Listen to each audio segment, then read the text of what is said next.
अस्सलामुअलैकुम वरहमतुल्लाहि वबरकातुहू।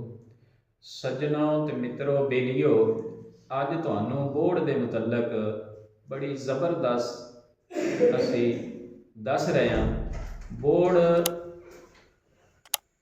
पाकिस्तान में कसरत के नाल पाया जाने वाला दरख्त है। बोर्ड के अंदर बड़े ही फायद कुदरत ने रखे ने। बोर्ड का दरख्त इस दी कोंपलें भी और इस दे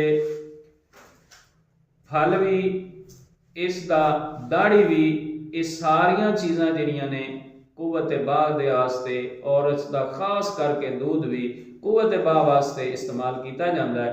अगर तुसी इस दी कोई एक चीज़ भी ले लोगे, उन्होंने खुश्क करके या खास करके दाड़ी बोर्ड ले लो, उन्होंने खुश्क करके तुसी उनके बराबर वजन शक्कर सफेद विच मिला लवो और इसनू सफूफ बना के सवेरे शाम तुसी दुध दे नाल इस्तेमाल करो।